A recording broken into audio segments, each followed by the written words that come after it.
umuntu wese Imana irimo guha inshingano zo guhishurirwa ibintu no kureba uburyo ki yayobora abantu mu nzira nyabagendwa, inzira bose bakwiriye gucamo nubwo ifunganye ariko niyo nyabagendwa. Iriya ngari barimo kwirukira irimo kuganisha abantu ikuzimu mu irimbukiro. Ariko umurinzi nabona inkota ije ntavuze impanda, ninde utarimo kubona ko inkota irimo kuza? Ninde keretse uwirengagiza, keretse umuntu urimo kwirengagiza, keretse umukristo urimo kwirengagiza. Ubu twicyo turimo gukora ntituyobewe ko hari ingaruka bishobora kutugiraho. Yaba ayo madini ni naho byahera na Yesu intambara zahereye aho. Ni nk'ibihe nibuza nk'ibintu nka 5 bibayeho nyuma ya covid wabonye ku rwego rw'isi, kuko bigaragaza ko ari iyindi si nshya twagezemo. Hari ishami bita UN ireba imikorere n'ibiki byose by'ibihugu bitandukanye, bose bibumbiye, ibihugu byibumbiye hamwe mu cyerekezo runaka. Icyo gihe kitari cyarahishurwa babikoraga mu ibanga. Ibyo bihugu byose tuzi, buri gihugu kikaba gifite umuperezida wacyo n'uburyo bw'imikorere yabo. Yego hari aho bahurira muri ibi bya UN, OMS ishinzwe ubuzima, Banki Mondiale ishinzwe iby'ubukungu bw'isi n'ifaranga, barimo gutegura ikindi bise isi nyuma ya covid. Mbere y'uko iki cyorezo kiza ntabwo twari tuyizi, twari tuzi ko isi izakomeza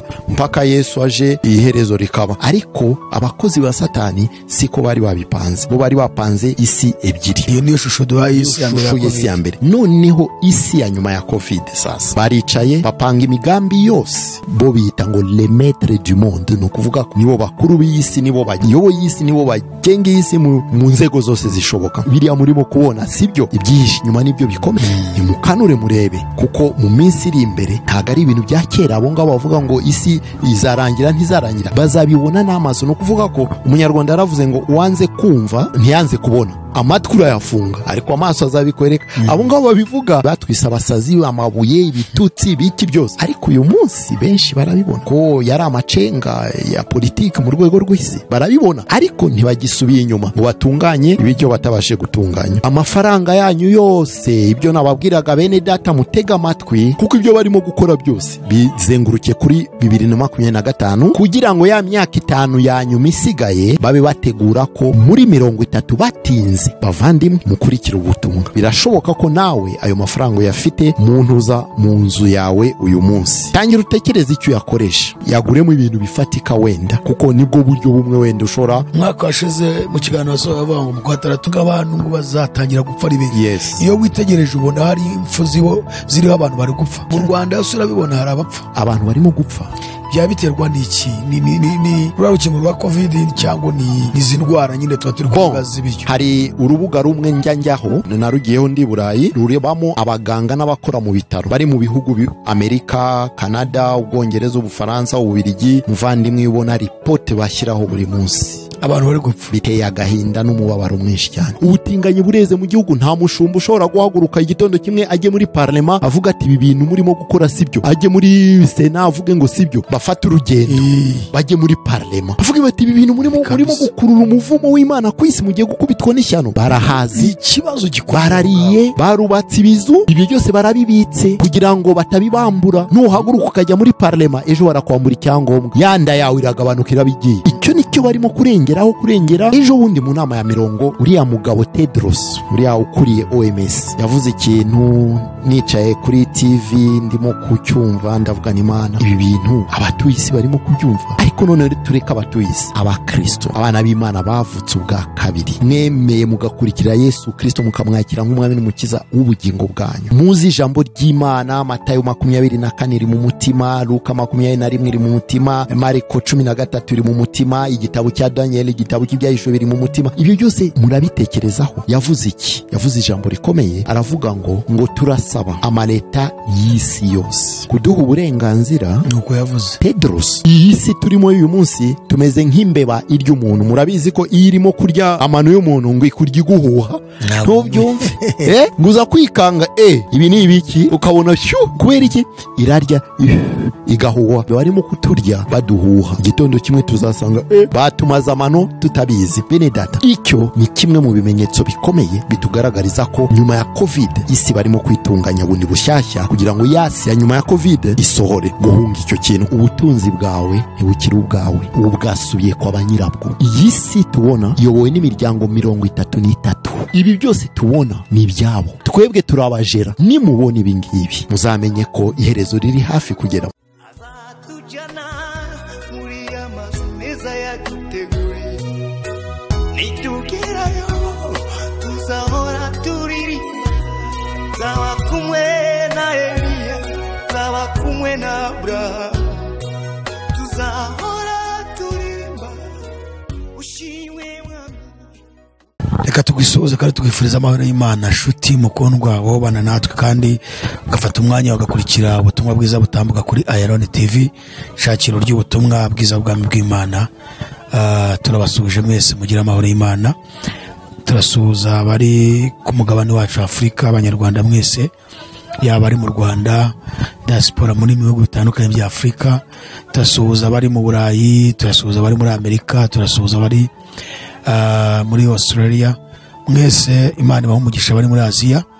Turabashimira kandi umwanya mufata mugakurikira neza ubutumwa bwiza tugenda tubagezaho. Biratunezeza cyane iyo tubona bamwe baduha feedback, twumva twishimye kandi tubona ko ibyo dukora bifitiye umumaro abantu benshi. Turabasaba gukomeza kubana natwe kugira ngo mukomeze gukura mu ijambo ry'Imana no gusobanukirwa isi turimo n'ibihe turi kugenda twinjiramo, buryo ari ibihe bikomeye, ndetse n'uburyo tugomba kwitwara muri isi kugira ngo tudahindurwa n'ibihe, ubukristo bwacu bwanuka. Ikindi kandi tunabwira n'abadukurikiye ari bo bwa mbere bakaba batarizera, iki nicyo gihe cyo kwizera. Niyo mpamvu dutambutse ubutumwa bubasha gufasha abizera ndetse n'ubuhamagarira abantu kwizera Umwami Yesu bagakizwa. Kubwo uyu munsi rero turagarutse na Patrick Kamanzi, ngira ngo muramubona, yarashize iminsi, ariko reka tumuhe ikaze kugira ngo asuhuze abadukurikiye, hanyuma narangiza dusengere tubabwire insanganyamatsiko yacu tugiye kuganiraho uyu munsi. Karibu. Murakoze cyane, n'umunezero mwinshi cyane kongera guhura n'umuvandimwe wanjye Jean-Luc kuri channel dukunda cyane ya Iron TV. Turabavandimwe kandi icyo twifuza no kuzasoza urugendo neza, nitutagwisari tuzasarura uko biri kose. Amen. Nkuko yababwiye, nitwa Patrick Kamanzi, ndi umuvuga butumwa cyane cyane kuri channel ya Les 12 Ouvriers, ari nawo muryango wivuga butumwa nyoboye kuko ubuntu bw'Imana. None mwese aho muri mu mpande enye z'isi, turabasuza mu izina rya Yesu. Amahoro y'Imana n'ubuntu bonerwa muri Kristo Yesu bubane namwe. Reka dusenge mu izina rya Yesu. Mana ishobora byose, mu izina rya Yesu twongeye kuza imbere y'ubwiza bwawe, imbere y'intebe yawe duciye bugufi kugira ngo wishyirwe hejuru. Uyu mwanya turahamya tudashidikanya ko mu mpande enye z'isi hari abantu benshi bategereje gukurikira ubutumwa uri bubagezeho bitunyuze mu Mwami. Twebwe turi bikoresho gusa, wowe ukore nk'Imana, utangirane natwe kandi uze gusozanya natwe, ndetse umuntu wese ukurikira ubutumwa n'ukuri bumubera itabaza rimumurikira muri iminsi mibi isi irimo kunyura mu mwijima w'icuraburindi. Umugisha uyu muyoboro wa Iron TV, umugisha Jean-Luc, umugisha umuryango we n'abandi bose, waha umugisha, ni mu izina rya Yesu dusenze twizeye, amen. Murakoze cyane. Mbere ya byose hari ijambo ry'Imana nifuza gusoma, kuko wabivuze neza, uravuga uti ese abantu barimo kubireba, ese abantu barimo kubyumva, ese bimeze gute? Kuko abantu ahanini urabona nkaho cyane cyane nyuma y'iki cyorezo cyamaze imyaka 3 n'igice cyo kidegembya mu isi, twari tuzi ko nyuma y'iki cyorezo abantu bari bukanguke, itorero rikanguke, amatorero yumvuze ko akanguke, noneho bahindura imisengere, bahindura imikorere, kuko isi irimo kutwerekeza mu cyerekezo runaka. Ikibabaje nuko byararangiye, amatorero akomeza gukora kwa kundi imbere ya covid. Nyamara isi yo yaciye isimo ibice bibiri, isi ya mbere ya covid n'isi ya nyuma ya covid. Iyo iri muri cya kintu cyiswe agenda 2030 2030 hari isi ya mbere ya covid n'isi ya nyuma ya covid mu kiswe agenda 2030 2030 mu cyo bise world reset, ni ukuvuga kuri setting isi bundi bushyashya. Umva abo bantu ntibaremye isi, ariko uyu munsi barimo kwiha uburenganzira bwo kurema indi isi nshya, nicyo bise world reset. Ni ukuvuga ni ukurisetinga bareme bundi bushyashya iyi si Imana yaremye, bayikureho nibishoboka bashyireho iyabo. So muri uko kuvuga ngo ese barimo kureba ntibarimo kureba, ni ijambo nifuza gusoma gusa umurongo umwe, indi ndayibabwira wenda barayisomera hanyuma kugira ngo tubashe kuyugendana tugendane turi mu ijambo. Ezekiel 33, iri ni ijambo navuze ko nzagenda nsubiramo kenshi kuko ni igihe gikomeye. Narivuzeho mu butumwa twasohoye uyu munsi kuri les 12 ouvriers, iri jambo nzarisubiramo kenshi. Ezekiel 33 umutwe uravuga ngo umurimo w'umurinzi wo kuburira abantu, umurimo w'umurinzi wo kuburira abantu. Jean-Luc umurinzi muri iki gihe, ndi umurinzi muri iki gihe, n'abapasita batandukanye, pasita Musisi n'abandi n'abarinzi muri iki gihe. Umuntu wese Imana irimo guha inshingano zo guhishurirwa ibintu no kureba uburyo ki yayobora abantu mu nzira nyabagendwa, inzira bose bakwiriye gucamo nubwo ifunganye ariko niyo nyabagendwa. Iriya ngari barimo kwirukira, iri irimo kuganisha abantu ikuzimu mu irimbukiro. So ijambo ry'Imana ravuga ngo ku murongo wa 6, ariko umurinzi nabona inkota ije ntavuze impanda, ninde utarimo kubona ko inkota irimo kuza? Ninde keretse uwirengagiza, keretse umuntu urimo kwirengagiza, keretse umukristo urimo kwirengagiza, keretse umukristo urimo gutwarwa n'irari ry'isi kuruta gutwarwa n'ijambo ry'Imana cyangwa se n'ubuntu bw'Imana. Uwo arimo kubibona, mwanaganira arakubwira ngo bari goshanga ibi ngibi murimo kubona. Erega niko reba na Paulo yavuze, yarinze ataha avuga ngo twebwe abazaba bakiriho ngo twebwe abazaba bakiriho ngo tuzumva impanda, ngo yarinze ataha n'abamukurikiye bose ntawe urayumva. Hari abakristo benshi barimo kuvuga iyo mvugo, sinzi kuhura nabo bari kuvuga iyo mvugo, ukabereka ukababwira ati ariko se murimo kubibona? Atereka sha dushaka ubuzima Imana yadushyize hano kugira ngo dutunganye ibijyanye n'iyi si, naho ibindi Imana izabitwereka. Noneho bagomba kumenya ko hari n'abandi bafite ubwo butunzi, ayo mamodoka n'ayo mazu, ariko bari mu Mana, barimo no kubona iki cyerekezo kandi bari tayari no kubiheba ku bwa Kristo. Ntibazajye bibeshya rwose. Noneho uwo murinzi ngo ntavuze impanda, rubanda ntiruburirwe, inkota niza ikagira umuntu irimbura, wo muri bo azaba arimburiwe mu bibi bye, ariko amaraso ye nzayabaza uwo murinzi. Wowe nanjye turabarinzi, n'abandi turabarinzi. Niyo mpamvu tugomba kuvuga hakiri ku manywa, kuko bwenda kwira. Nkunda kubwira abantu ni dukore hakiri ku manywa, burenda kwira. Muvandimwe, ubu twicyo turimo gukora ntituyobewe ko hari ingaruka bishobora kutugiraho, yaba ayo madini ni naho byahera na Yesu intambara zahereye aho.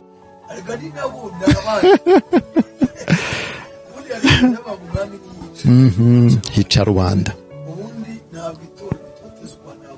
No. Exact.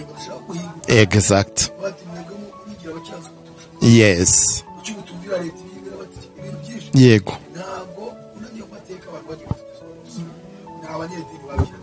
Neza cyane.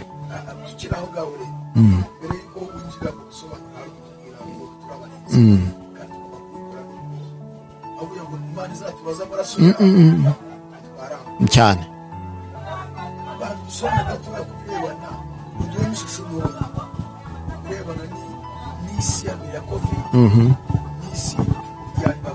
Okay. Okay. Ishusho yayo y'isi ya mbere ya covid yari isi tuzi twese y'imigabane 5. Okay, hari n'uwa 6 wavuga, ariko izwi ni imigabane 5, ariyo Afrika, Amerika, Uburayi, Aziya na Oceania. iyo migabane uko ari 5, buri mugabane ufite ibihugu. Nka Afrika ifite ibihugu 54, buri gihugu gifite perezida wacyo.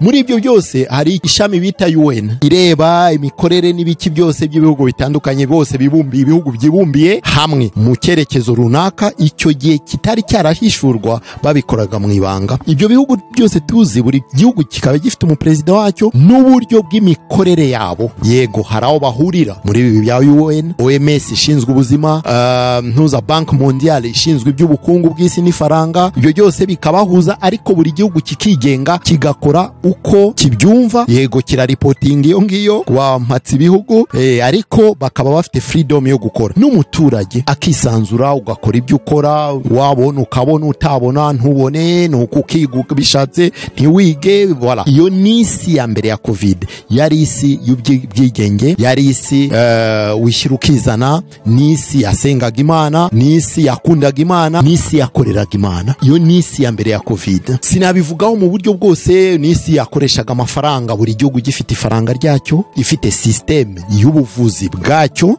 Yego bariye abakuru abo mvuze ba OMS bakabaha inkunga, bagakurikirana uko mwakoresha amafaranga n'ibiki, ariko ufite freedom, ufite uburenganzira bwo kugira icyo uvuga, bwo kugira icyo usobanura, bwo kugira voilà. Ubwo byose isi yari y'uburenganzira mbere ya covid.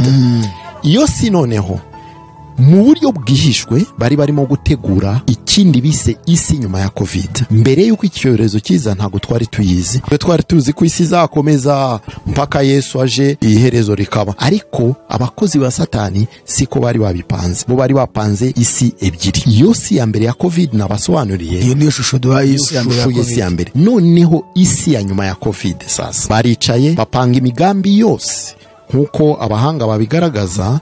Harimo nuriya muganga Rashid Buta uherutse kwicwa ejo bundi ku itariki 18 z'ukwezi kwa 5. Yasohoye byinshi. N'uyu munsi hari video nasohoye ndimo gusubira kubyo yavuze kuri turabigiramo nitugera kuri point y'icyorezo kindi barimo gutegura mu minsi iri imbere. Amabanga menshi cyane agaragaza ko ibi bintu byabaye muri 2019 bya covid, aho yatangira mu mpera 19, ni ibintu byapanzwe harenze imyaka, buhoro buhoro. Na biriya Bill Gates yavugaga yahereye mu 2017 avuga 14 avuga ibizaza, ariko igitondo kimwe byarageze biraba. Mu byo bapangaga niki, barapangaga barebe bati hari ikintu tugomba gukora kugira ngo isi hindure ishusho. Iyo si bwa bwigenge bwari buhari buveho guhera ku bihugu kugera ku muturage wese na wundi wo hasi abe munsi yacu. Byari mwibanga, ariko noneho reka bijye ku mugaragaro, isi yose imenye ko ari twebwe. Bo bita ngo les maîtres du monde, no kuvuga ko nibo bagenzuzi cyangwa nibo bakuru b'isi. Les maîtres du monde nibo bakuru b'isi, nibo bayoboye isi, nibo bagenga isi mu nzego zose zishoboka. Noneho bamaze kubipanga ibyo ngibyo, baje kubisora no kureba niki twakora kugira ngo noneho tubigereho. Aho niyo bapanze iyo gahunda ya covid, aho yakorewe sinsubiramo amateka mu Bushinwa byose, ariko muri bo bari bamaze gupanga byose, strategy n'ibiki n'amafaranga menshi cyane azabafasha kugira ngo ibyo bintu byinjire. Igitondo kimwe tubona covid iraje. Abantu ntibakangutse ngo bamenye nibiki, barabwiwe, buri umwe wese yashyizeho itafari rye kugira ngo abakangura babwira ati ibi bintu ntago ari ibyo biriya murimo kubona, sibyo, ibyihishe nyuma nibyo bikomeye, nimukanure murebe. Barangije bashyiraho izo gahunda byose, bagera ahantu baravuga bati isi yahungabanye, reka tuzane inkingo barazizana ngo niho muti uri buboneke. Bazitera abantu bose ku isi benshi baraziterwa. Barangije nyuma y'ibyo ngibyo noneho bareba bati iyi si tumaze kugera aho twumvaga dushaka. Kubera iki? Kubera ko bo mu gutegura isi ya nyuma ya covid, gukuraho isi y'ubwigenge, gukuraho isi ikoresha amafaranga atandukanye, bagashyiraho ifaranga rimwe, isenga Imana mu izina rya Yesu, bakureho bashyireho Imana imwe rukumbi. Iyo Imana imwe rukumbi izina rya Yesu ntirivugwemo, no kuvuga ko bashyireho isi ikoresha ifaranga rimwe, idini rimwe, ubukungu bumwe, leta imwe. kuko mu minsi iri imbere ntabwo ari ibintu bya kera abo ngabo bavuga ngo isi izarangira ntizarangira, bazabibona n'amaso. Ni ukuvuga ko umunyarwanda yaravuze ngo uwanze kumva ntiyanze kubona, uwanze kumva ntiyanze kubona. Ubwo amatwi urayafunga ariko amaso azabikwereka. Abo ngabo babivuga ejo n'ejo bundi bazatangira babivuga ngo okay uzi ko ari byo. Ni nk'uko ibi bintu biri ku isi bitangira, dukangurira abantu tuti mureke murebe mukanure mukore. Ibisazi batwise abasazi, amabuye, ibitutsi, biki byose, ariko uyu munsi benshi barabibona ko yari amacenga ya politiki mu rwego rw'isi, barabibona ariko ntibagisubiye inyuma ngo batunganye ibyo batabashe gutunganya. nabo niko bazamera mu minsi iri imbere. Kandi ikiza cyo muri iyi minsi ibintu birihuta cyane, biriruka akantu ku kandi karavaho kandi kagakurikira. Noneho abo bazabibona n'amaso ibyo turimo kubabwira uyu munsi. Iyo si ya nyuma ya covid barimo kwigeraho neza cyane. Ni nk'ibihe nibuza nk'ibintu nka 5 bibayeho nyuma ya covid wabonye ku rwego rw'isi, kuko bigaragaza ko ari iyindi si nshya twagezemo. Okay, dufate iby'ubukungu. Sibyo, barimo gushaka gukubita ubukungu hasi kugira ngo bashyireho ifaranga rimwe. Ibyo turimo kubireba nibyo nakubwiraga, sinzi nitwinjira mu by'ubukungu ngo ya point turaba tuyifatiyeho. Nacyo nushaka kwitugeza. Okay, turahita tuyifatiraho. Ni ukuvuga ko dufata ubukungu mu buryo bworoshye. Iyo ni point umuntu wese arimo kureba. Aho unyuze Jean-Luc, sinzi aho unyura, ariko aho umuntu wese anyuze ibiciro birimo kuzamuka. Kandi ikibazo si hano mu Rwanda gusa, ni Burayi aho tuvuga ko ekonomi yabo iri stable, ariko uyu munsi bafite ibibazo bikomeye.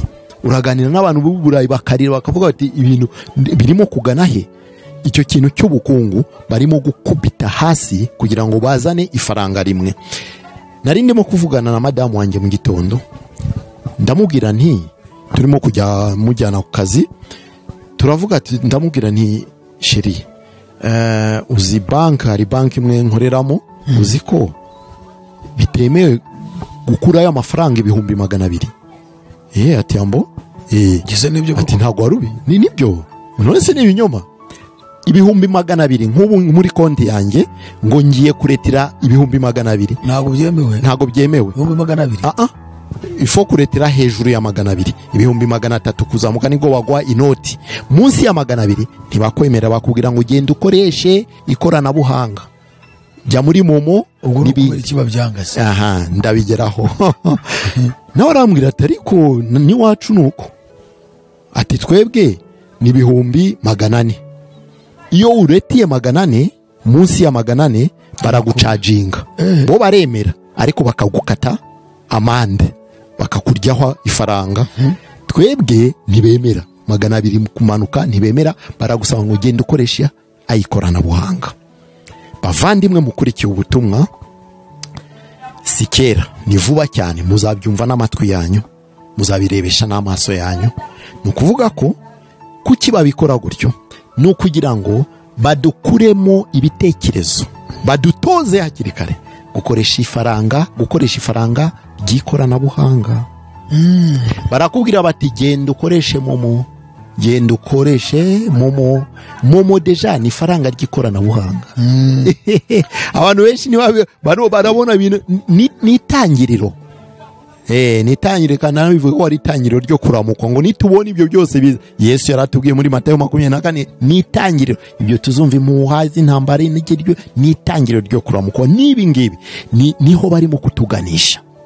Nigeze kubabwira si rimwe si kabiri, iyi si turimo uyu munsi tumeze nk'imbeba irya umuntu. Murabizi ko iyo irimo kurya amano y'umuntu ngo ikurya iguhuha, ntubyumve. Umubabaro wumva yaje, nguza kwikanga ibi ni ibiki, ukabona ya kubera iki irarya igahuha, wenda usinzira ukumva uraryohe. Nibi ngibi barimo kuturya baduhuha. Igitondo kimwe tuzasanga batumaza amano tutabizi. Bene data, ayo mafaranga ntiwemereye kuyakuramo nayawe. Ikindi, ufite miliyoni 10 muri konti cyangwa miliyoni 20 muri konti, ntiwemerewe kurenza miliyoni 5 ku munsi ukuramo. Nayawe sayundi nayawe, kugira ngo yakuremo urabisobanura icyo ugiye kuyakoresha n'ibiki byose, bakaguha uburenganzira. icyo ni kimwe mu bimenyetso bikomeye bitugaragariza ko nyuma ya covid isi barimo kwitunganya bundi bushyashya kugira ngo yasi ya nyuma ya covid isohore. Noneho igitondo kimwe baratubwira bati amafaranga yanyu yose, ibyo nababwiraga bene data mutega amatwi, uyu mwaka nurenga n'uwa 2024 karenga simbizi, ariko 5 simpamya kuzarenga pe, kuko ibyo barimo gukora byose bizenguruke kuri 2025 kugira ngo ya myaka 5 ya nyuma isigaye babe bategura ko muri 30 batinze umwami wawo wundi bo barimo kwita ko umuyobozi umwe rukumbi ugomba kuyoboye irisi wo Bibiliya yita Antikristo, ariko abadventiste ntitujya tubyumvikanaho kimwe. Okay, noneho uwo agomba kuba yicaye mu ntebe yitwa kibamba, yitwa Imana isumba byose kuri iyi si. Niyo plan yabo. Ariko Imana yo ifite ibyo irimo gupanga nk'Imana. Tuzajya kumva muvandimwe wanjye batubwira itangazo kuri radio, kuri televiziyo, ku ma social media. Murabizi ko bungu akantu gato tubona ama message kuri telefone. Polisi y'igihugu yohereze message yini, ministeri runaka yohereze message yini, kubera hari gahunda yini byahindutse, gutyo tuzabona message itubwira umunsi kundi, segonde kundi ku yindi, ngo umuntu wese ufite agafaranga mu nzu kinoti. Urabizi ko hari benshi bafite amamali harimo amafaranga banze kuyabitsa. Muri banki afitemo miliyoni 10, mu rugo afitemo miliyoni 50. Ni benshi bafite amadolari, bafite amayero, bafite amapawundi, bafite amanyarwanda mu mago yabo, cyane cyane muri domaine y'abacuruzi. Ni benshi abo. Igitondo kimwe baraza kumva bati BNR itanze itangazo, kandi ubwo BNR izabirengana, yo izabikora icyo Banque Mondiale basabye. Bati faranga, umuntu wese ufite faranga arinyarutse muri banki guhera itariki niyi, nurenze iyo tariki, guhera itariki kugeza tariki niyi, nurenze iyo tariki amafaranga uzaba ufite azabataye agaciro. Bene data bavandimwe mukurikira ubutumwa, birashoboka ko nawe ayo mafaranga yafite muntuza mu nzu yawe uyu munsi. Tangira utekereze icyo yakoresha, yaguremo ibintu bifatika wenda, kuko nibwo buryo bumwe wenda ushobora guhunga icyo kintu. Tangira ugure, uyagurisha ibintu wenda ibibanza, iki ibintu nk'ibyo. Ubundi abahanga bavuga ngo iyo yabitse mu izahabu, kuyagura izahabu ukabika mu izahabu ngo niko kwiteganyiriza kukuri. Uzasenga Imana ikuyore, gusa ndakubwira nti uzatungurwa no kumva iryo tangazo. Kandi rizaba ari itangazo ryo mu Rwanda gusa, rizaba ari kwisi yose. Bavuge bati muyasubize mu nzu vuba vuba. Uzareba amafaranga ufite ugira ubwoba bwo kuyajyana kuri banka, kuko bazakubaza aho yakuye mu isegonda imwe uyavanyehe, ntiwigeze uyaripotinga, none uyavanyehe. Uzirukanka uyafate wenda ukoresha itsimbizi, ariko nibamara kuvuga ngo muyashyire muri banki, amafaranga yose azajya yinjira muri banki, nta na rimwe rizajya risohoka, kuko uzajyanamo miliyoni 100 bahite bayakuvunjira muri digital, mu ikoranabuhanga yose, uyabone muri electronic money yawe, uyabone muri money electronic. Urebe ya miliyoni 100 yari impapuro, none yabaye ayikoranabuhanga tayari. Umunsi bizaba bimeze gutyo, isi irimo kutubwira iki? Ko ubutunzi bwawe ntibukiri ubwawe, ubwasubiye kwa banyirabwo. Iyi si tubona iyobowe n'imiryango 33 niyo isi. Ubu bukungu bwose, ibi byose tubona ni ibyabo, twebwe turabajera gusa. None ubu ngubu barimo gusubiza ubukungu bwose iwabo. Bazabusubiza gute? Niba tugenzura, bazatugenzura gute? Ni muri ubu buryo bw'ikoranabuhanga, kuko amafaranga y'impapuro kuyagenzura biragoye cyane. Ariko ubu ngubu bizaba birangiye. Icyo ni ikimenyetso kimwe cya mbere gifatika cyane. Yego. Ikimenyetso cya kabiri, kugenzura abantu. Ibyo barotaga mbere ya covid barimo kubisoza nyuma ya covid. 2030 tugomba kugerayo buri muturage wese ari muri system yabo. Kuba muri system bizashoboka gute? Igihe bazakomeza kudushyiramo ibintu no gutera ibintu mu mibiri y'abantu, kubera ko ubu politiki iriho ni politiki yo guhuza umuntu n'ikoranabuhanga. Nicyo kintu kigomba gukoreka. Politiki ikomeye guhuza umuntu n'ikoranabuhanga. Ni ukuvuga ko umuntu barimo kuvuga ngo nta bushobozi afite, yaba capacité intellectuelle donc yo gutekereza, yaba mu mubiri endurance physique n'ibindi, hari ibyo adafite, noneho bo barashaka kumurema bundi bushya. Nukuvuga ko Imana yo ntago yamuremye uko bikwiriye. Ariko ikibabaje, ubwo bwenge barimo gukoresha ibyo bintu ni ubwenge Imana yabahaye, ntago ari ubwenge bw'ikoranabuhanga. Barimo gukoresha ibyo byose, bari gukoresha kandi bakitesha n'agaciro. Exact. Hanyuma bagashaka kumvisha isi ko nta umuntu atuzuye, kandi ubwo bwenge buri gukora ibyo aribwo yabahaye. Nawe tekereza nawe ukuntu dukanguke bene data, dukore hakiri kumanywa, dutekereza hakiri kumanywa butarira. Noneho icyo bazageraho ni iki? Nibamara gutera ibyo batera mu bantu 1 2 3 4 5 6 7 umva, igitondo kimwe umwana w'umuntu azisanga atakiri umuntu, ahubwo yabaye ikintu, kuzageza no kuri finali yabo niriya ya microchip. Nikamara kugera mu mubiri w'umuntu, bavandimwe bacu bajya bavuga ngo ntaho bihuriye n'ubugingo, icyo gihe bizasobanuka neza cyane. Noneho nibarangiza ibyo byose, bazaba bageze ku kintu gikomeye cyo gukontrolinga isi yose. Umuturage wo mu cyaro bamufite, umukungu wa mbere ku isi bamufite. Iyo ni point ya kabiri, kugenzura abantu. Icya gatatu, ibyorezo bitandukanye. Ubwo tugeze hariya kuri ya ngingo, nicyo kimwe. Exact. Nicyo kimwe mu bintu bikomeye barimo gukoresha muri iyi minsi. Kubera iki? Kuki bakoresha ibyorezo? Ni ukubera ko umwana w'umuntu iyo umufatiye mu buzima ukamufatira ku gifu, icyo uzamuzanira cyose umubwira uti iyi niyo solution uzanye, ahita apfukama akacyakira vuba na bwangu. Sibyo? Niyo mpamvu barimo kunyura mu byorezo kugira ngo babiteze mu ntuza mu isi n'ibiki. Ibyorezo, hari ibyorezo cyangwa se indwara nk'uko babivugaga. Indwara iza kubera imirire y'umuntu, kurya ibintu birimo amavuta menshi, birimo amasukari menshi. Ibyo byose bishobora gutera indwara mu mubiri mu. Urumva iyo ni indwara umuntu ashobora kuba yihamagarira kubera ibiryo aba yari kubireka. Ushobora kubireka. Hari abantu benshi batanywa isukari, hari abantu benshi batarya amavuta. Hani mu baturanyi bacu Uganda, iyo ugezeyo urahazi amavuta ntayo bazi. Abo baririnda.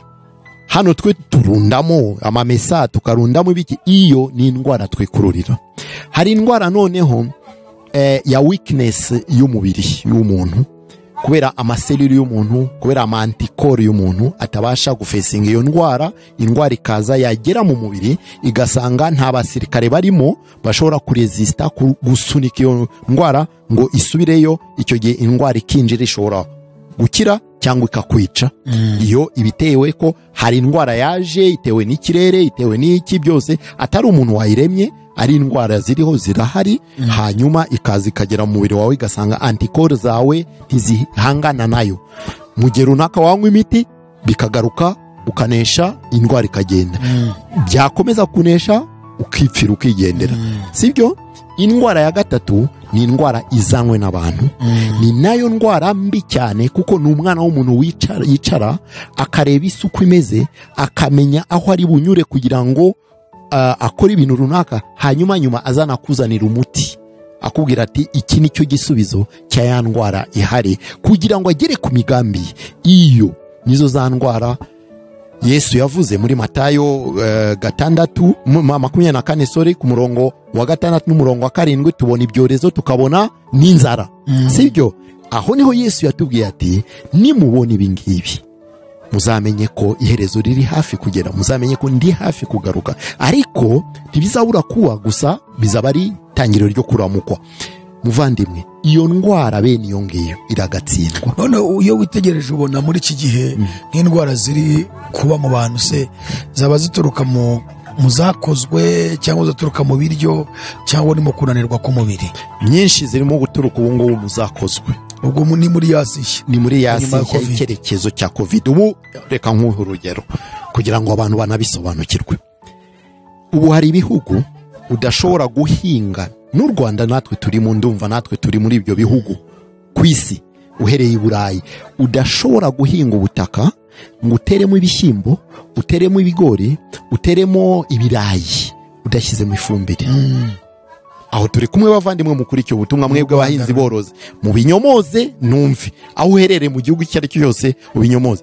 Namaze igihe kitari gito ndi Burayi, bo bararangije kera, bo batangiye na kera. Niyo mpamvu nabo ubwabo baryaga ibiryo bya Afurika ukumva uburyohe budasanzwe, wakubita iby'Uburayi ukumva ari ibintu biri aho, sibyo? Kubera iki? Kubera ko bo batangiye kera, ariko muri ya gahunda yo kurangiza isi iyo politike binyuze muri za ministere zinuza z'ubuhinzi, ariko bayobowe na World Food Program. Sibyo? Nicyo kigenga, nicyo kigo cya UN kigenga imirire ku isi.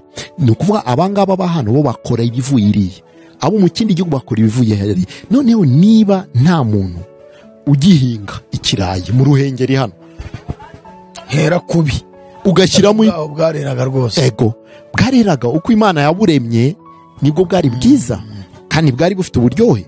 Ariko ubu ngubu niba ari ibihuha, niba ari ukuri, mu minsi ishize nari mu Mutara, abaturage barambwira bati ubu ntidushobora, ntitwemerewe guhinga tudashyize mu ifumbire. Ariko kubera iki? Ngo politiki ya leta niza leta, si leta yacu gusa, leta zose bayobowe na nuza yo World nuza ya food, ni ukuvuga ko politiki yabo ni iki? Ni ukuvuga baravuga ngo ibiryo birimo kugabanuka, voila, abaturage barazamuka, none tugomba kubahaza mu biryo, voila. Politiki yabo ni ukubazamura mu biryo. Ubushize dushoje iki cyorezo cya coronavirus, byamaze kumenyekana ko aribo bari bagikoze, yego, nabyo warugarutse mu kanya. Cya kabiri uvuga yuko hari ikindi kigiye kuza, cyo ndashaka ko tunakigarakaho umwanya munini. Icya gatatu ubu ushaka kuvuga yuko noneho no muri ibi by'amafumbire babigambiriye kunyuzamo indwara ngo n'ubundi zirushaho kwica abantu. Izo fumbire rwose ibyo ndabihamya ntashidikanya na gato. Izo fumbire, reka ngo urugero, urarya inkoko ikuze mu mezi 2, n'umuswe mu mezi 2 kikaba igikoko kibyibushye. Ibyo uvuze menshi ahubwo ukwezi kumwe ibifite nk'ibiro 3. Yesu, bateye mu iki? Aha, none hari umuntu watinyuka kunyomoza ngo ibyo mu Gifaransa babyita les engrais chimiques. Ni ukuvuga ko ni ibintu byo muri chimie, deja byo mu ruganda, biba byangirijwe ukuntu bigashyirwamo bigatubura. Nta engrais chimique izana ikintu kizima mu mubiri. Mbega inkoko irabirera bikabyimba, bakaba ari umuntu yirira, nawe wajya kugikubita nawe ukabyimba. Wabyimba ejo bakajya kugupima umutima, kanseri ireze. Abantu imitima irimo guhagarara mu buryo bukomeye. Ninde wakwemeza hano akavuga ngo ibiryo dusigaye turya ubu ni ibiryo by'umwimerere nk'ibyo twaryaga mbere ya covid, mbere mu myaka ya za 90, ntago ariko bimeze, siko biri, ntago bishoboka. Ibyo byose ni politike y'iyo ndwara. Kubera iki? Bafite gahunda yo kurema indisi nshya, nkuko nabibwiye, le monde après covid, isi nyuma ya covid, isi ya nyuma ya covid, ngo bakeneye isi irimo abaturage bishobotse bo bifuzaga 500,000, ariko ubu ngubu bavuga bati basi ntizarenze 1,000,000.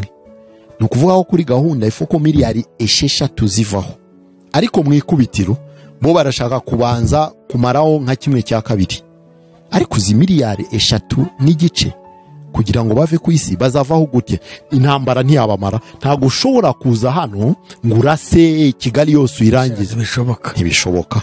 Ariko mu buryo bw'imirire birashoboka vuba cyane kunyura mu bantu muri ibyo ngibyo kugira ngo ugere mu bantu. Ni nkuko mu buryo bwo gukontrola isi byari bigoye cyane, ariko mu buryo bw'inkingo bazabigeraho mu buryo bworoshye kandi vuba cyane.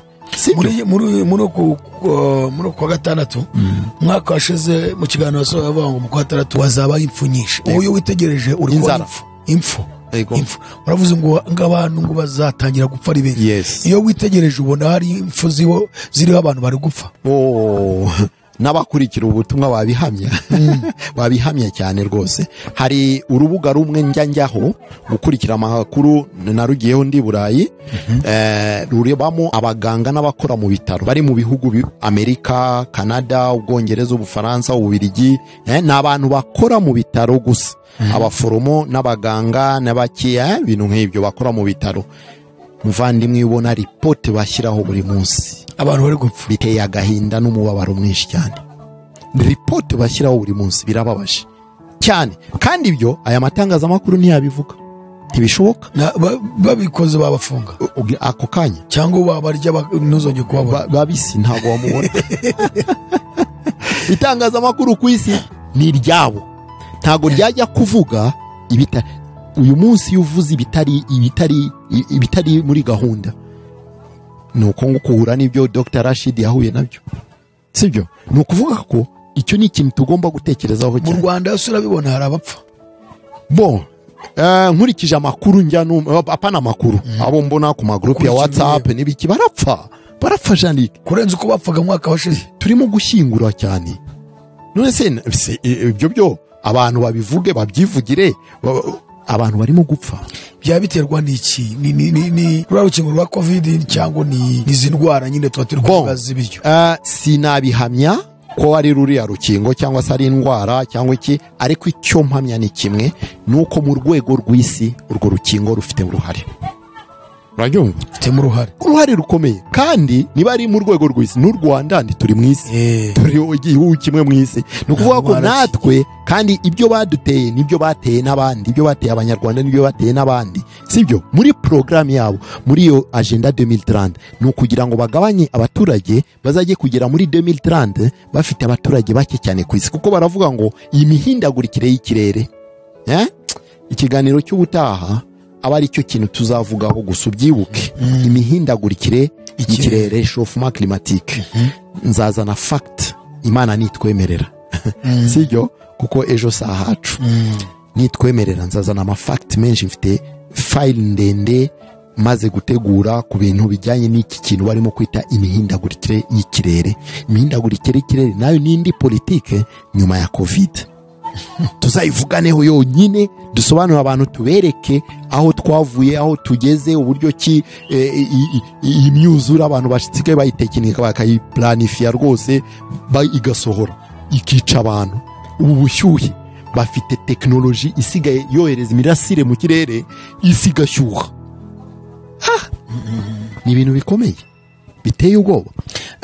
Tukiranga mu ndwara iyi ndwara wavuze na Bill Gates yavuze, yabivuze mu buryo bweruye.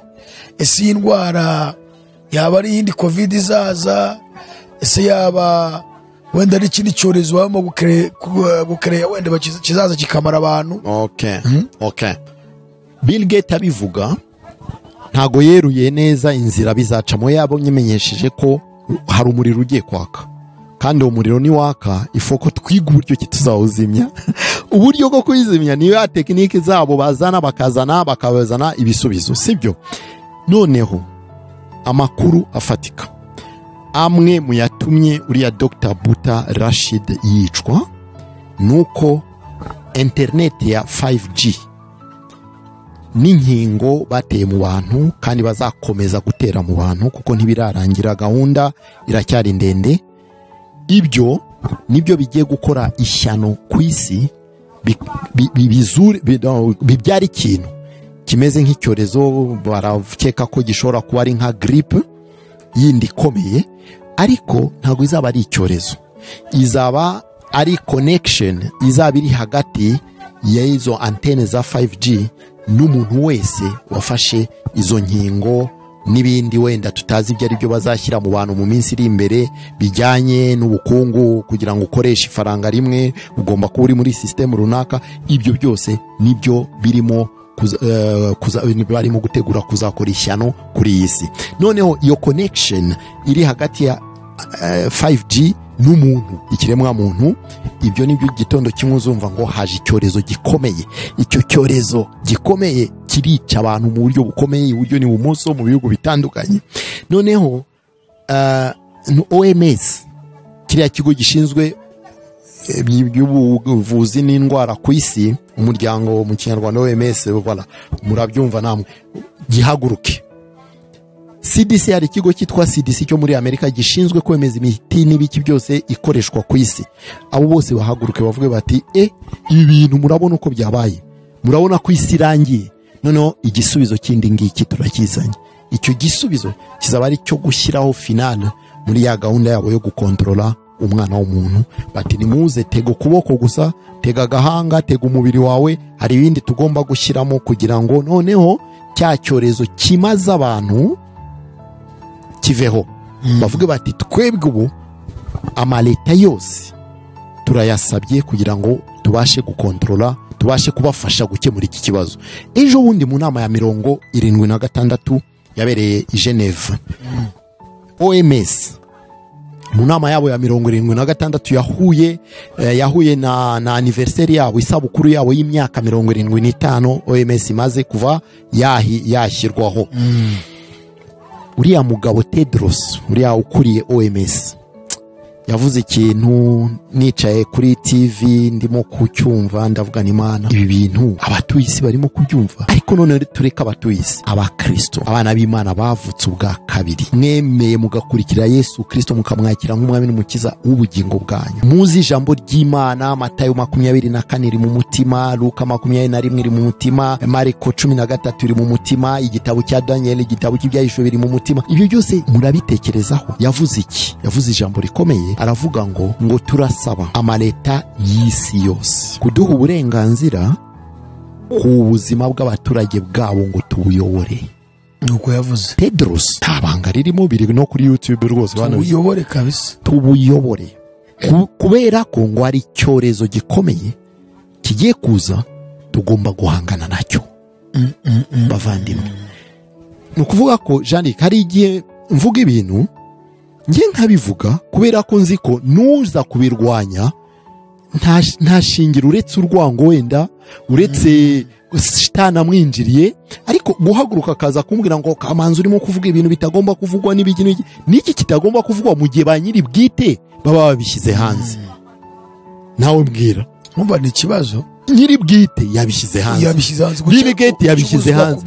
Kuki wowe waza kumbwira ngo ibi bintu ntago wabivugira aha, ntago wabivugira hariya, ntago no sense? Ni ibintu bidafite n'umwe za Satani mu buryo bumwe cyangwa ni ibintu bidafite intuza. Niyo mpamvu n'abakristo benshi ubona baheze mu bwoba, ubutinganyi bureze mu gihugu. Nta mushumba ushobora guhaguruka igitondo kimwe ajye muri parlement avuga ati ibi bintu murimo gukora sibyo, ajye muri Sena avuge ngo sibyo, agera nta numwe, yaba mu gihugu cya Uganda, yaba apana Uganda yo yaragaragaye yakoze agashyi, Imana ibaho umugisha, yaba mu gihugu cyacu, muri ibyo bihugu by'Uburayi hose hari abakristo, hari abarokore, hari abakozi b'Imana, hari ababishop, hari abapotre, hari aba evangelist bariyo. Ariko nta na rimwe turabona abapasiteri bishyire hamwe bafata urugendo bajye muri parlement bavuga bati ibi bintu murimo gukurura umuvumo w'Imana ku isi, mugiye gukubitwa n'ishyano.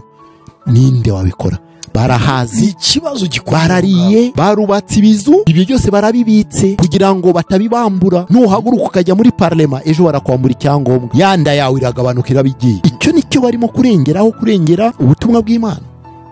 Muvandimwe, dukore hakiri ku manywa, duhara amagara yacu ku bwa Kristo, kuko bitabaye ubutumwa bw'ukuri ntibuzavugwa cyane. Umva Bibiliya gahagarara burundu. Ariko icyo nkundira Imana, Jean-Luc, ejo nibagutwara bakakurangiza, amaraso yawe azabyara aba Jean-Luc 10, abandi bazavamo azabyara aba Jean-Luc 100. Kamanzi ni gutyo, n'undi wese ni gutyo. Nicyo cyiza cyo kuzira Kristo, reka mbivuge gutyo.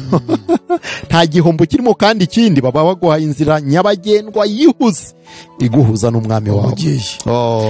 Uvuze gutyo, nacyo dusorezaho n'ubundi. Yego, kuri ubu butinganyi nyine, ubutinganyi ni nacyo cyanyuma twari twavuze. Yego, ubu ni iki cyakorwa? Ubutinganyi wabivuzeho cyane, ariko mu by'ukuri witegereje ukareba, ubona ko mu kintu gishyizwe imbere noneho cyane muri iki gihe, ubutinganyi bwo burarenze. Ubutinganyi bawufitemo izihe nyungu? yes mu ruhande rw'umubiri ku rw'umwuka rwo birumvikana Yego. nibiba ngombwa tuhagaruka no muri bibiri Yego. ariko mu ruhande rw'umubiri bafitemo izihe nyungu ni abakozi ba satani. ibihugu byinshi byamaze kwakira neza yes yes icya mbere urugamba barimo ni ukurwanya Imana, kuvuga ko uko Imana yaremye siko byari bikwiriye kuba bimeze. Umugabo n'umugabo bagomba gukora ibyo bashaka, umugore n'umugore ni ukurwanya Imana. Nicyo cya mbere, aho ni mu buryo bw'umwuka. Ariko mu buryo bufatika bari muri gahunda ya yindi yo kuvuga ngo bagabanye abatuye isi, ntihabeho kubyara, ntihabeho kororoka, kuko umugabo n'umugabo ntibazabyara, umugore n'umugore ntibazabyara. Noneho barimo barateguye na rwa ruganda rwabo ruri mu Budage ruzajya rucura abana, amarobo y'abana. Nigeze kubivugaho ni ukuvuga ko umutinganya ashatse umwana azatanga komande hariya. Yego cyane, akana kaza ari akadayimoni bakarere bakakurishe ibintu nk'ibyo. Icyo kintu ni kimwe muri plan yabo yo kugira ngo iyi si idakomeza kubyara no kororoka. Ni ukuvuga ko baba bafunze n'urubyaro Imana yaremye, sibyo? Noneho mu yindi gahunda ni muri cya cyerekezo cyo gukora isi nshya kugira ngo izayoborwe n'abantu batari mu mugambi w'Imana, ari amarobo, ari ibintu biri aho ngaho bidafite ishingiro, bitavuga oya, bitavuga babijyana aho bashaka. Niyo politiki noneho kugira ngo gusa umujinya w'Imana umanuke. Bo ntibabizi, bo bari muri gahunda yo kuvuga ngo Satani ni ukuvuga umwami wabo arimo kubasaba indi si bagomba kurema, izaba irimo freedom, umuntu akora ibyo ashaka, umuntu ajya aho ashaka, umuntu avuga ashaka mu buryo bucuritse, kuko bo barashaka kudukontrola ariko kugira ngo dukore ibyo wo bashaka, sibyo? Noneho impamvu kibabishyira mu bukana bukomeye no kubera ko ari umuyobozi wabo Satani wabahaye mission bagomba gusoza mbere yuko agaruka, mbere yuko asoze manda ye, arahari mbere yuko agaragara ku isi, mu yandi magambo mu buryo bufatika binyuze muri iyo mikorere ya Antichrist n'ibindi. Nicyo bagomba gukora byanze bikunze kugira ngo basoze izo gahunda. Noneho ubukana burimo nta kindi, ni umwuka mubi wihishe inyuma yabyo, ni umwuka wa Satani wihishe inyuma yabo. Boravuga batinganye. Ejo nakiriye dokima imwe umuvandimwe umwe uri muri Canada yanyoherereje kuri WhatsApp. Ibyo mvi Burayi nasize tayari Ububirigi n'Ubufaransa hari imyigaragambyo barimo gushaka gushyiraho itegeko ko guhera mu mwaka wa 6 umwana muto wo muri primaire w'imyaka 6 batangire bamwigisha imibonano mpuzabitsina, uko babikora, uko batereta, uko bakora iki, uko banywa imiti yo gufungura ubyaro, byose guhera ku myaka 6. Noneho yanyohereje iyo document angaragariza uburyo kinoneho muri UN bamaze kwemeza uwo mushinga ko bigomba guhera mu bihugu 16 cyangwa 26, hanyuma bikagera ku isi yose, ko politiki mu mashuri bagomba gushyiraho gahunda yuko bajya bigisha umwana muto azakure azi ukuntu ashobora kwidebriya no kwiranja mu bintu by'imibonano mpuzabitsina. Murumva ko isi yacu irimo guhirima. Ibyo by'ubutinganyi ni biki? Uyu munsi nabonye amabendera yazamutse muri za ambasade hirya no hino. Ubushize yazamutse mu hoteli imwe gusa. Uvuze gutyo hari ikiganiro twasohoye. Ikiganiro cya twabaga kuri iPhone. Twagarutse ku izamurwa ry'ibendera mu Rwanda. Yego. Niyo mpamvu ngo ariko muri hoteli hamwe butambuka abantu barabwumva, ese babwumvise babushyira ku mutima, kuko hari abantu benshi twagiye tuganira babonye ibyari amabendera yerutse kuzamurwa mu ambasade, ubona baratunguwe, ariko bakabara nabavanga ariko nubwo ari ambasade mu Rwanda ngo nta bendera bazamuye, uretse ko mu Rwanda rwarizamuye gucaho n'iza ambasade z'ibindi bihugu. None mwumva ndabibazwa n'abantu bakurikiye ikiganiro cy'ubuze tugaragaza uburyo mu Rwanda ryazamuye. Wese baracyumvise cyangwa ntibacyumvise? Ase ubundi ryarazamuye, u Rwanda rwazamuye ibendera ry'ubutinganyi. Katugaruke kuri iki kintu. Okay, iyo bavuga ngo ni za ambasade ziri muri iki, kuko bavuga ngo iyo ambasade iri muri ako gace iba ari igihugu mu kindi. Rwa ni Amerika iri mu Rwanda, n'Ububirigi buri mu Rwanda, muri ako kazone k'ubwo butaka bari muri Amerika, bari mu Bubirigi, bari muri Hollande, mu Busuwisi. Mu buryo bwa politike niko bimeze. Ariko mu isi y'umwuka siko bimeze, Ntabwo ariko bimeze. baba bari mu Rwanda. N'ikindi kimenyimenyi ko hari aho uburenganzira bwabo butangirira n'aho burangirira. Uganda nta ambasade n'imwe yazamuye ibendera, siko kuri? Kandi ambasade y'Amerika iriyo, y'Ububiligi iriyo, y'Ubudage iriyo, zose ziri, ariko nta n'umwe. Kubera iki? Kubera ko ubutaka bwa Uganda ntibwemera ibyo bintu. Noneho hano kuvuga ngo si u Rwanda rwazamuye, iyo twebwe leta yacu itari kuba yemera, ntago leta yacu yari yashyiraho itegeko ivuga ngo irabyemeye ku mugaragaro cyangwa irabyanze ku mugaragaro, baraho, sibyo? Ariko ikigaragara nuko ntibabangamiye, sibyo?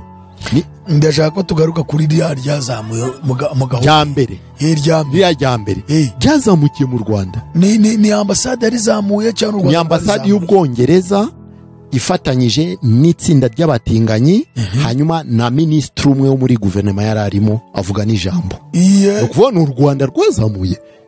Uwo minisitiri yaje neza cyane, harimo avuga n'ijambo uburyo ki batababangamira n'ibiki, kandi simbizi birahari, biri kuri YouTube, ibintu bitandukanye bavuze, n'amafoto arahari n'ibiki. Ni ukuvuga icyo gihe twebwe mu yandi magambo ntituba tubyanze, ntituba tubyemera n'ibiki, ariko tuba tuvuga tuti okay, nubikora bikore ku giti cyawe, birakureba. Ariko mu buryo bw'umwuka hari ishyano ibibona aho hantu ko aribo babikoze, kuko nabo bagira uburenganzira bwabo aho bugarukira ku Rwanda cyane. Niba rero barengereye nabo bakabemera, okay. Nkimara kubyumva ibyo byari amabendera menshi yazamutse mu Rwanda, nakoze iki? Mu gitondo nafashe inzira njya kuri ambasade y'Ababiligi. Numvise ijuru ryahirimye neza neza, njya kuri ambasade y'Ababiligi kugira ngo nifotorere, bitabi bihuha, nibonere ntibibe bya social media n'ibiki.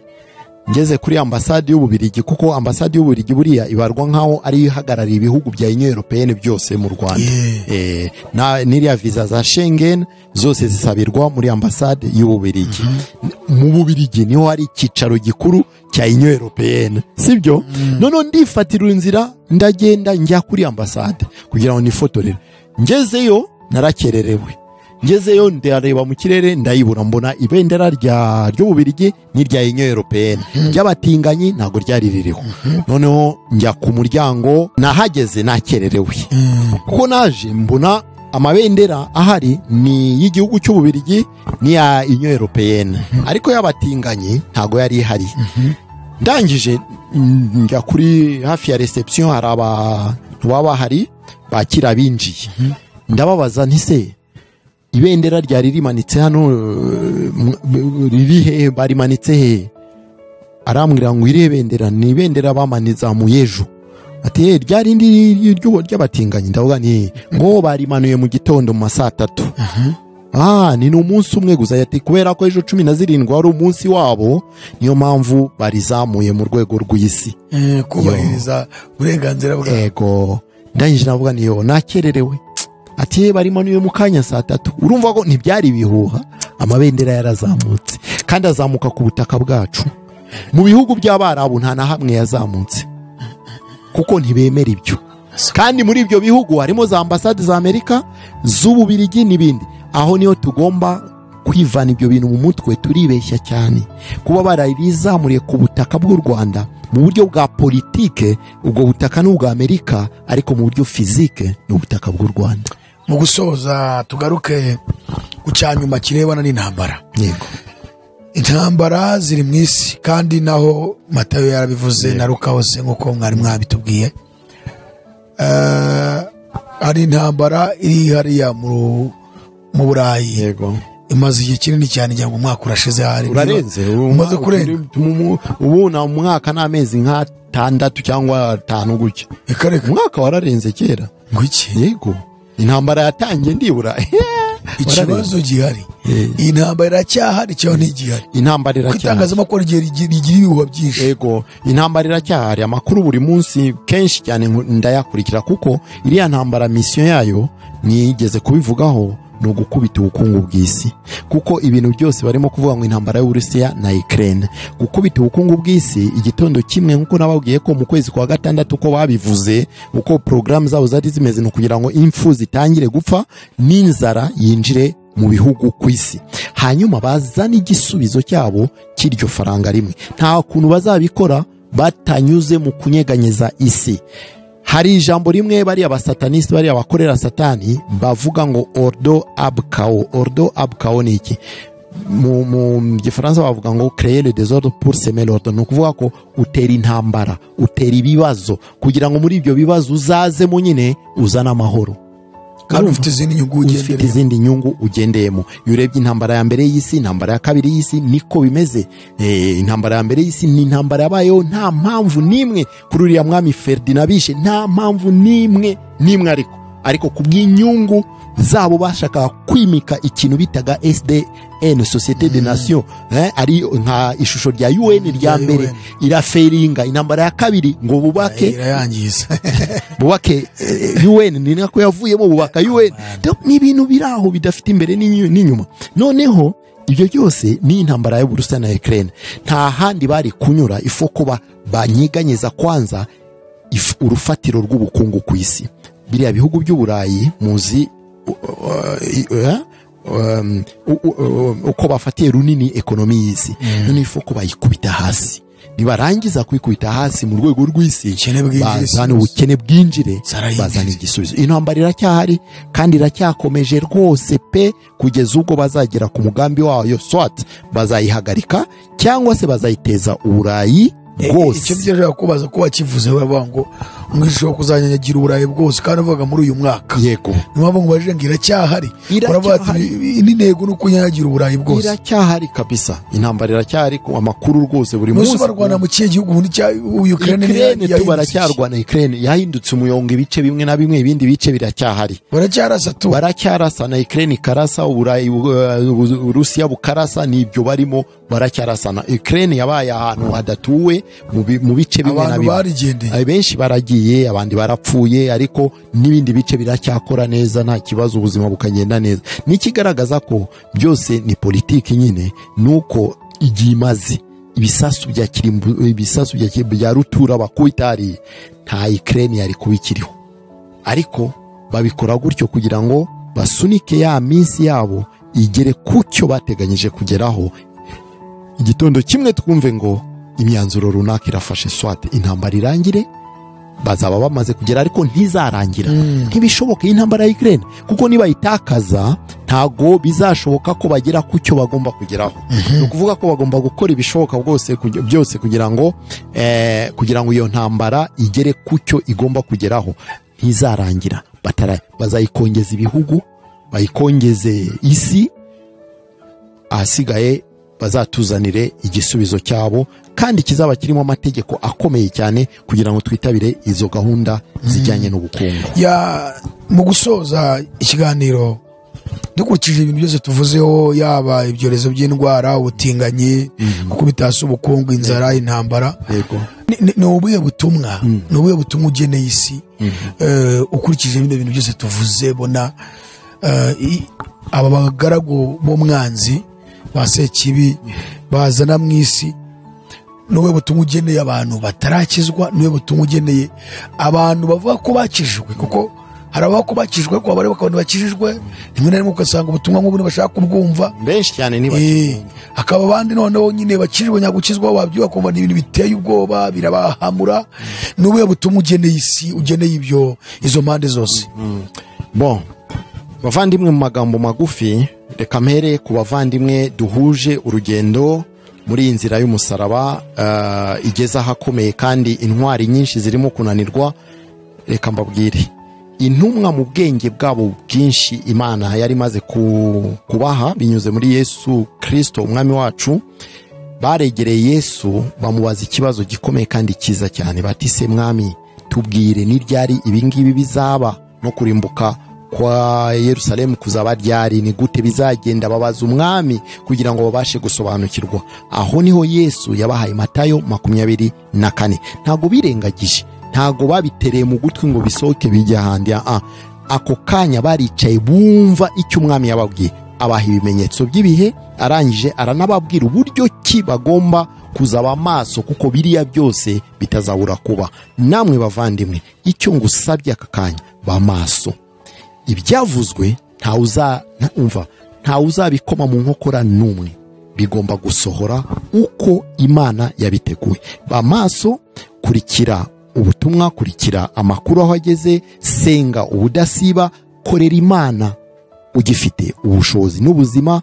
Icyo nicyo mbasha kukubwira muri aka kanya, nibwo butumwa mbasha kukubwira. Uyu munsi isi ya none turimo irimo kujyana, ibyo tubona mu isi n'ibyahanuwe birimo kujyana.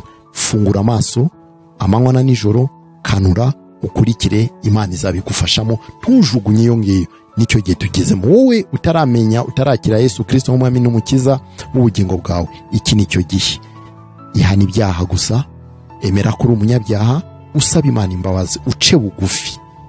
Abaroma 10:9 haravuga ngo niwatuza akanwa kawe ukemeza n'umutima wawe ko Yesu yazuwe, uzakizwa.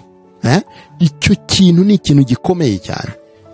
Emera ko uri umunyabyaha, upfuka muce bugufi imbere y'Imana, ubwira Imana ati mwami Yesu, nje imbere y'ubwiza bwawe, ndihannye, ndi umunyabyaha, umbabarire gukiranirwa kwanjye kose. Kuva uyu munsi umbere data, nkubere umwana, nanjye izina ryanjye uryandike mu gitabo cy'ubugingo. Ihane n'umutima ukunze kandi ubyatuze n'akanwa kawe. Ahasigaye ukora ibishoboka byose, usenga ubudasiba, ushaka ijambo ry'Imana, ujye uterana n'abera b'Imana muhuje kwizera. Umva, Imana ejo n'ejo bundi nivuga nawe uzayumve. Cyangwa se nuva mu mwuka, nuva ku isi mu buryo bwo kuva mu mwuka, uzasoza urugendo rwawe neza nk'umukiranutsi. Imana ibaha umugisha. Amen. Amen. Patrick, turagushimiye cyane. Murakoze cyane. Imana ibaha umugisha cyane. Amen. Hanyuma mwadusengera. Amen. Data, mu izina rya Yesu Kristo, twongeye kuguha icyubahiro, twagusabye, turagusenga tuti data, ubane natwe mu gutangira no mu kurangiza. Tugushimiye kubikoze, watangiranye natwe nka Alpha, usozanyije natwe nka Omega. Umugisha umuntu wese wakurikiye ubutumwa, wemeye kwihana, umuyobore mu nzira y'ukuri kubw'ubuntu bwawe kugeza kuri wa munsi. Umugisha umuvandimwe Jean-Luc, umugisha uyu muyoboro wamuhaye kugira ngo ajye atambutsaho ubutumwa bukomeye nk'ubu muri iki gihe cy'imperuka, Ayalon TV. Mu izina rya Yesu Kristo turagushimiye ko wabanye natwe, ukomeze ushimwe muri byose mu izina rya Yesu. Amen. Reka dushimire wowe warubanye natwe mu kiganiro, kandi turagusaba gushare ubutumwa bwiza ngo bugere ku bantu bose muziranye, uzaba udufashije kwamamaza ubwami bw'Imana. Hanyuma rero tabifuriza kumeza kubana natwe ndetse no gufatanya natwe mu rugendo rujya mu ijuru. Ukomeze kugira ibihe byiza, kiganiro nakagaruka. Shalom shalom. Amen. Bye bye.